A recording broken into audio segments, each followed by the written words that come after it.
What is going on, guys? My name is PureJez and welcome to episode 1 of In-Depth Editing.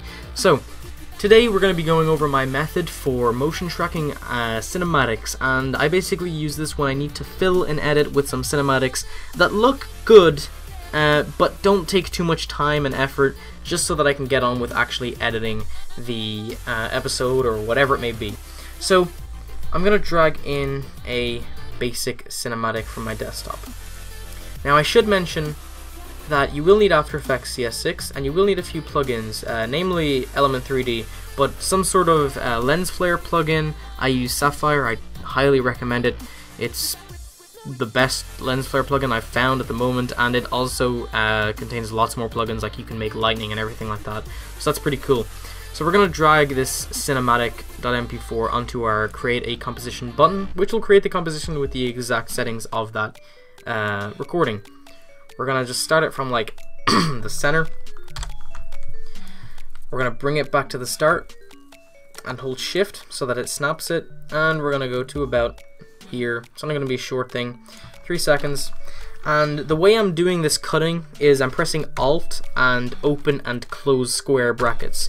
The square brackets are below the plus and minus keys on the top of your English keyboard and to the left of the Enter key. Very quick and easy way to close and start off sections of different clips and stuff like that. So now that we have that shortened, we're going to press N to end the composition. So first thing we're going to do is we're going to go up to 3D Camera Tracker. We're going to type that in to the effects and preset window. Drag it onto the clip or cinematic and just let that motion track.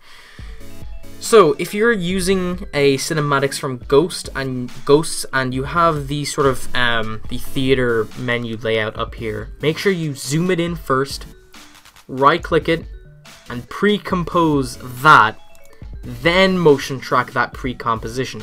If you don't, if you just motion track it with the menu on it and blah blah blah, and you use the scene for reflections, and once it's rendered you then zoom it in, then what's going to happen is, in the reflection of your 3D text, you're going to see menus coming up in the top left, or menus basically mirrored in the reflections on your text, and that's just going to look really unprofessional. So just a quick word of warning if you are using Ghost Cinematics. So I'm just going to go let this track out to the end. I will see you inside. Alright guys, so when it has been tracked, if you're getting sort of this little bullseye target thing really stretched out, go into Advanced and click Solve Method and put it on Typical rather than Auto Detect. Try them out and see if that fixes it, because what was actually happening with this cinematic was it was like really stretched out and it just would warp the text, and that wasn't wanted. So if you're having that problem where it's just sort of the bullseye is like it sees like way too much depth, then just put it on Typical. Try that out. Just a quick tip, Pro MLG Elite tip, you know. So what we're going to do is, by the way, if you can't see these track points, you have to make sure you are selected on the plugin. So what we're going to do is, instead of just selecting 3 in the middle, right clicking and clicking Create Text and Camera, we're going to select a very large amount of track points, trying to keep it on the same level, and right clicking and creating text. Now the reason we're doing that is because if we only select, say, 3 here, once it's past those 3 points, After Effects has no idea what's going on other than the previous readings. So for something like this, it's okay where the speed is the same and the camera will obviously move at the same speed. However, if you have a cinematic that's moving left or right unpredictably before or after these render or reference points, then what will happen is your text will become out of sync and stuff like that. So to stop that from happening, if you just use a load of track points, then it's way more accurate, because it can just, even when it's at the start, it uses the track points from here, it's at the end, it's used the track points that I've selected here. It's always motion tracked, at least for a much longer time. So we're going to select the text. This is way too large, so we're going to go to the corner, hold shift and drag it down to keep the proportions the same to about here. That's good. We're going to edit the text and make it say TUT for tutorial, tut. It's on our text editor, so we're going to press V on the keyboard. We're going to move it so it's sort of centered. And then we're going to press W, go to the X-axis bar, press it and hold shift so it moves in 45-degree angles, and just make it 90 just about, and then a few little alterations to make it perfect. We're also going to rotate it ever so slightly, just so that it's sort of more centered. Back to V. In fact, we're going to make this a bit smaller. Okay. We're going to go back to our V key. We're going to go to our Y axis and bring it up so that it's in the air. If we have a look at this, as you can see, the camera beautifully flies straight through. Being OCD as I am, I will bring it over a little bit just so it's centered as it flies through. So there we have it, a very, very quick way to just 2D track. But we want to do a little bit more than that. So what we're going to do is, we're going to go back to our cinematic now. We're going to go to cinema, or cinema, what am I saying? Jeez, my brain has just turned to porridge. We're going to go back to camera tracker, and right below this tutorial, we're going to grab a few points and create a text again. Thinking, what the hell am I doing? We're going to duplicate it again. And of course we're going to make this smaller. I'll show you why later. Drag it out a little bit so it's a bit stretched. Bring it over. Look at the sun. Hint, hint, this is what we're doing. We're doing some shadowing. We're going to rotate it so that it sort of faces where the sun would be. And we're actually going to flip it 180 degrees using Shift. And we're going to press V and bring it back a little bit more to the side, just so that it looks okay. It doesn't have to be perfect. We're not going to get it perfect because it's only a very simple way. It's a very fake way of doing a shadow. It's a good trick to use, and I find it works very well 90% of the time. So we're just going to hide this layer for the moment. We will come back to it. So now what we want to do is we want to right click, click New, and create a new solid, or we can press Ctrl and Y. We're going to press OK for a whatever color solid, it doesn't matter. Go back to Effects and Presets, type in Element, and drag that on. We're going to go down, before we set up the scene, we're going to go down to Custom Layers, Custom Text and Masks, and we're going to select our text. Make sure it's not the shadow one, make sure it's that one in the middle, which is our first one. So that's the one without the number. Tut. Now what we're going to go do is we're going to go to Texture Maps, and we are going to select the cinematic. A texture map is basically what it uses for reflections. We can select it as a texture, and we can select the reflection as a texture. So that's good. Now we'll go into Scene Setup. We're going to click Extrude. As you can see, it extrudes the text, it stretches it out. And then we're going to go to Presets, Bevels, and just put on a simple bevel. I'm going to use actually Gold Rim. So it's quite nice, it looks good. We're going to go to the shiny black. We're going to turn up the refraction and turn up the Fresnel to maximum. It just makes it a bit more shiny. I'm not going to go ahead and customize the bevel for the moment. I'm just going to work with this one. Just going to click, oh actually we're not going to click OK, we need to add the reflection. So we go to Environment. If we just hit this button here, Environment, it just actually shows us what environment we're using and how it reflects on the text. So if we click Environment, the arrow down, we can select our custom layer or our cinematic and click OK. Now if we look, we can see it's actually reflecting it quite well. If we don't want it to be so clear, we can go down to refraction, and I think it is turn up the distortion.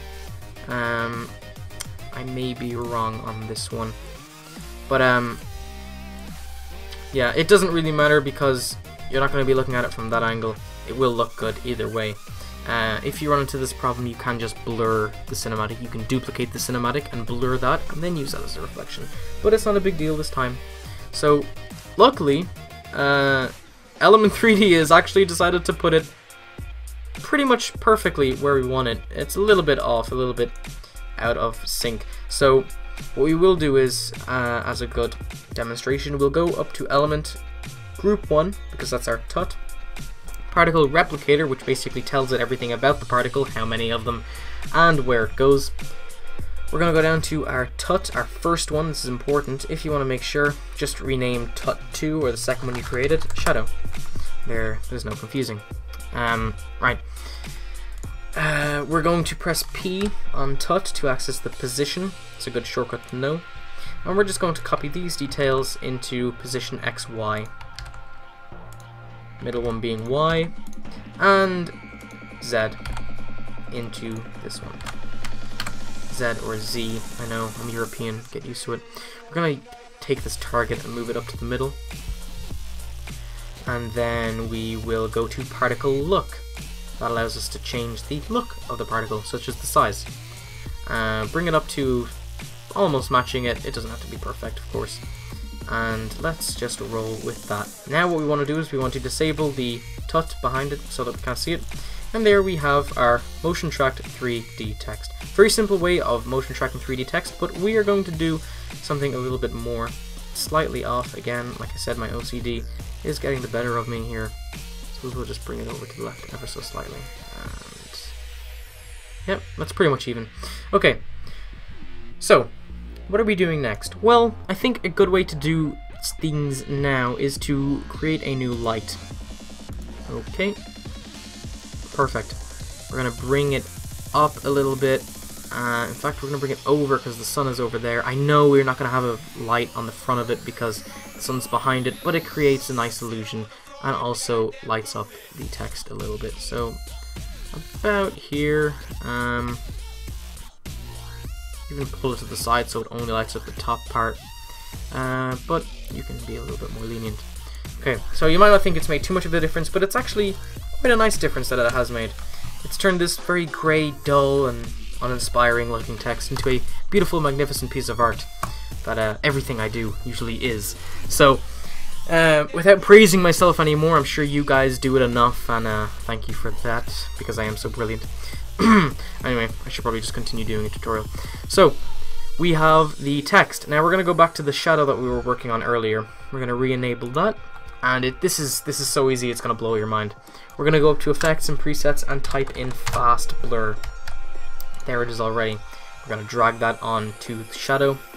We're just going to increase it to like... good one. You know what? Let's just do it. 69. That'll work. Alright. It's a very simple shadow, but it is visible. What we might do is we might just go to the actual shadow, press T to edit the opacity. Let's say 75%. Perfect. Great. So people can see that it's clearly a shadow, but it's not too stand out so that it doesn't match what's surrounding it. Great.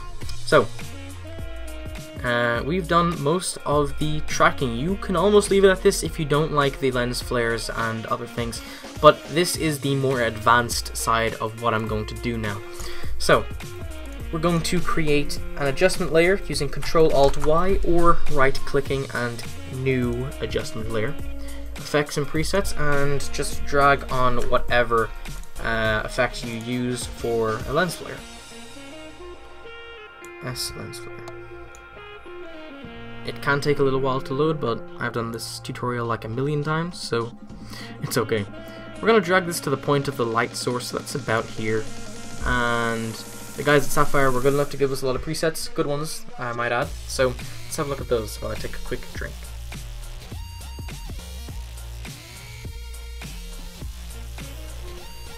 Alright.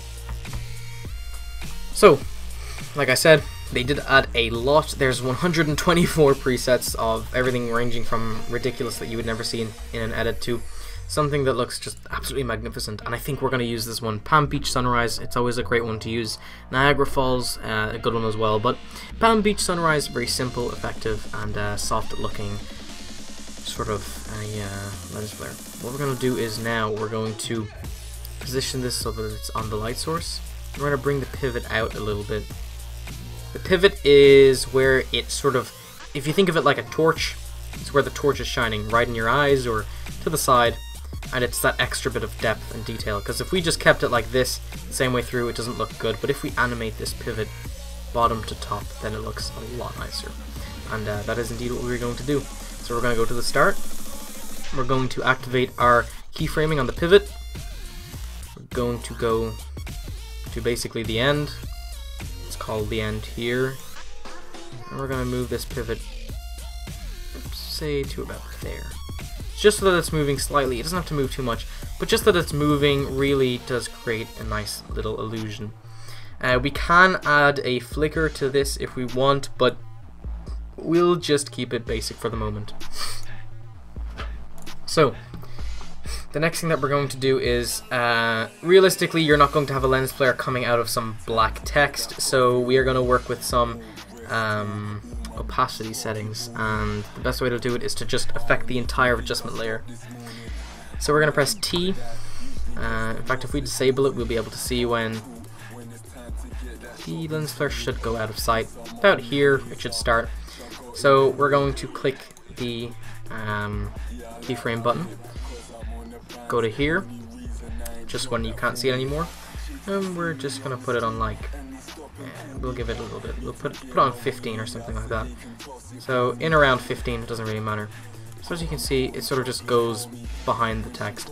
If you want to make it more realistic, you can make it quicker, so that it sort of just disappears quickly. I prefer that one, to be honest. So disappears quickly, and then here. So it starts like here. We're going to place another keyframe using this button, and out to about here. I'd say that's a good one to go with. And we're just going to put this back on 100. Blind everyone! So, there we go. Perfect. Perfect, perfect. Okay, I love a good motion track.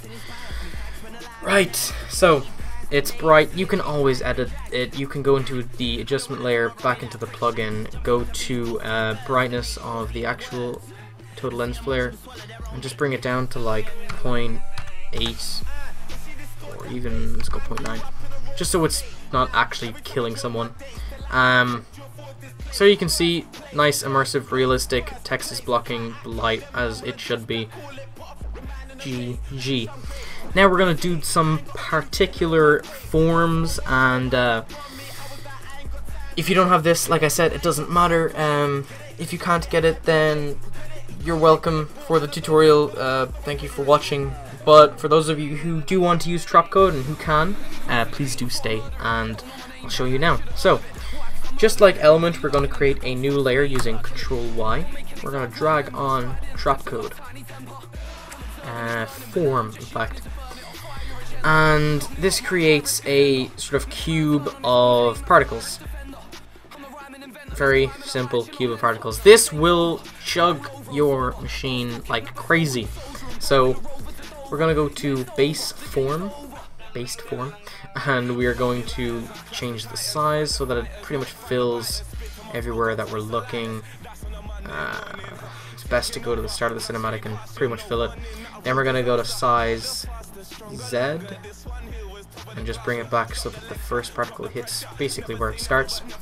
And size Y, you can extend it a little bit like this, and then center Y just to bring it up a little bit so that you don't have to use too many particles. We're already using enough. Okay, so you can't see any particles there. That's because we basically have nothing. We've stretched out the size. So particles in Z, we're going to take that from 3 to 15. Let's go with 20. Okay. Particles in Y and X. Let's take the X particles up to about 90-ish. And what we're going to do from now is we're going to go to Particle and make sure this is on Sphere. If you like snow, you can use Cloudlet. It's kind of cool. But we're just going to take Sphere, put the feather on 100, put the size random on 100, and the opacity random on 100. Then we will put the size on, let's see what 2 looks like. Let's go with 1.5. Perfect. Then we're going to go to shading. In fact, we're not going to go to shading at all, because that's useless. We're going to go to disperse and twist. And we're going to keyframe this. We're going to click keyframe from the start of the cinematic. We're going to put it on a particular value, not 0. And go to the end and put it on a different value. It'll just make the particles move around a little bit. As you can see, even my computer is struggling to give us more than 1 frame per second. If you find that this is way too many particles or that you can see too many dots, go to visibility and if we go to base form and see how large it is, it's 4,200. So if we bring the start of Vanish to about 2,700 and the end at about 4,000, let's bring this back a little bit further, 3,000. You can see that's taken away a bit more. Let's go to 2,200, not 22, 2,200, and bring this down to 2,400. Yeah, it does not want to make a difference. Okay. Let's go to extremes then. There, we pulled it back a bit more. You can see there is a difference between that and that, ever so slight, but even if I just put it back to what it was before, it just gets rid of the distance ones and looks a bit more realistic. I would recommend just adjusting this one first, like 1,200, and then put this one at 1,000, just so that it fades. That's pretty much it. If you want to work with that, you can just change the blending mode, switches and modes. You can just change it to overlay if you want. Just blends in the particles a bit more. But that is generally it. It's pretty much complete now. You have the particles looking nice. You have your lens flare, your shadowing, your element 3D. You have everything. That is basically how I will normally create a cinematic in any one of my edits. What I would do sometimes is I may add a bit of warp to the 3D text, but I will show you that Sapphire Distort in a future episode. So this has been a long episode, but I've covered so much from motion tracking to lens flares, effects, shadowing, lighting, everything like that. I've covered a lot of things, particles as well. So I hope you enjoyed the first episode of In-Depth Editing. This is a community-powered tutorial series, you could call it. So please leave in the comment section below something that you'd like me to show you, something that you've seen in my edits that you like the look of and you don't know how it's done, or something that you've seen in someone else's edit. Link the edit, let me know what it is when it starts, and I'll try my best to figure it out. Who knows, it could be beneficial for both of us, because I could be learning something too. But like I said, it's about you guys. I want you guys to learn something from this, and I hope you have. If you have, please do leave a like, and like I said, comment with some suggestions if you have some. If not, you don't need to comment at all, or if you liked it, or some improvements, or something that you would change. Again, thank you very much for watching, guys. I hope it taught you something. My name is Pure Jez, and I am out. Peace.